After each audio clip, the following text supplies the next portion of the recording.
Good evening. We've just finished, well not just, I did a little bit of spring cleaning in autumn, cleaning we'll call it, after our evening of sessions where we had online, we had yoga, we had flow yoga with Bindu, we've had Pilates tonight, we've had bar, we've had outside of Julie, we've had core blast, we've had arms. Busy evening, finished off with a nice clean. Anyway, I wrote an article this morning about 5 nutrient deficiencies that you could easily fix. And I talked about iron, vitamin B, magnesium, protein, and vitamin D. Vitamin D3. Hey Ali, good evening. Hey Sarah. So vitamin D I spoke about, and this has been in the media a lot. Literally everywhere you look at the moment is vitamin D. Or not, because it's sold out.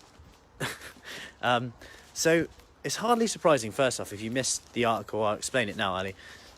So basically, some recent studies have come out showing that it may reduce the severity of coronavirus, COVID, and this isn't really surprising given, it's all well and good to do, but this isn't really surprising given that even from 10 years ago, there's been meta-analyses which are really good studies, study of all studies, that show that vitamin D supplementation reduces the risk and severity of upper respiratory tract infections. So you can kind of put 2 and 2 together. Not to mention the immune system boosting effects of vitamin D and SAD, which is seasonal affective disorder, which is more important than ever as the evening gets darker, mornings get darker, etc.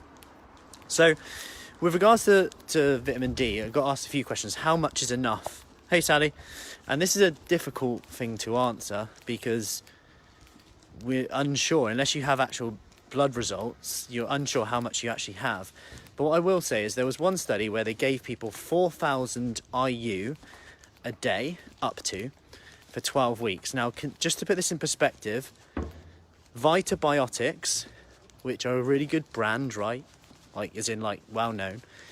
In Boots, it says, #1 vitamin D supplement, a 1,000 IU per tablet. So this is like taking 4 of them a day. They gave these people, like 4 of them a day, and only 57% of them at the end of the 12 weeks had good levels of vitamin D. So why is this? It's not that supplementing doesn't work. Hey Judith. It's just there's so many variables of absorption in terms of time, from how much we're outside, whether we wear sun cream, whether we're wearing long sleeve or not, or exposure, but also not to mention skin, so darker skin, lighter skin. We have so many variables that all impact the absorption of vitamin D. Not to mention the absorption as well, and this is something I'll come on to now, which is that vitamin D2, and someone asked about this, because you often see it in like cereals and dairy-free milks. It says like fortified with vitamin D. Then you actually look on the back and it's vitamin D2. D2 is really poorly absorbed. So you want to make sure you're having a D3 with that. It's better absorbed. But like I said, there's just so many variables, and it's hard to really give any advice on how much to take because no one really knows where they're at. And I'm actually going to do a little test. I know a few people have recently actually, and it's prompted me to test mine. So I'm actually going to get my results done and see what it is. And the reason I say that is because I feel like I've been out in the sun quite a lot this summer. You know, lockdown, it's been quite nice to get out in the garden or whatever, walks. Probably been out more than normal.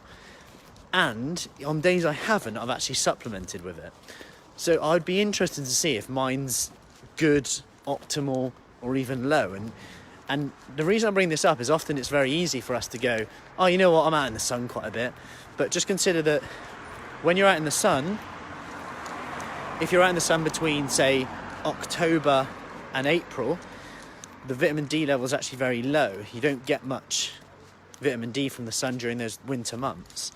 So, in fact, there's an app called D-Minder. D-Minder. That tells you where you are and when you'll get vitamin D. D-Minder. Worth a look at that. So I'm going to get mine tested just to see, because especially with this current situation. It's quite an interesting area in terms of the absorption of it, how much someone should take, because, yeah, like I said, you can't really know, because too much, there are upper limits of it, so, you know, it's not like we should go crazy on it, like anything. There's upper limits, and it is toxic at high levels. Like, another factor is it's a fat-soluble vitamin, so people on really low-fat diets, and I mean really low-fat diets, may struggle to absorb it as well. So, that, like I said, that's just another variable on top. So anyway, make sure if you are, good idea is to always get them checked. But vitamin D3, not D2. And, you know, if you look at the packet, just make sure that, look at how much is actually in it as well. For example, some of them have very little in. That's why they're so cheap. Anyway, I hope that helps, that clarifies a few things. I will update you on my results because I'm intrigued, and yeah, it might be interesting for you as well. So let me know if you do take vitamin D. The other ones, and I'm going for a dark road now.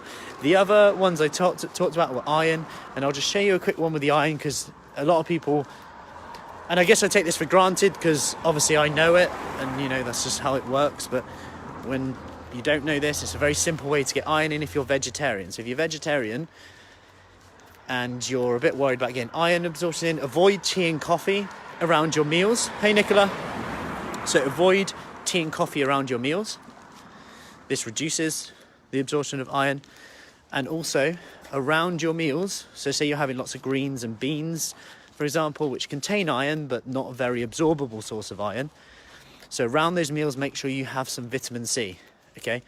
Whether that's a supplement or not. Little trick with the iron. Anyway, read that article if you want to see all of the others. Don't want to touch more on that in this because I want to make this more about vitamin D. I will follow this up with my results when I get them and let you know if I am low, optimal or not, given that I've been outside quite a lot. Because often we say, you know, I've been out quite a lot, or I probably don't need to, but I think it's worth getting checked. For me anyway. And I'll let you know how I get on. Anyway, hope that helps. Any questions, as always, let me know, and speak soon.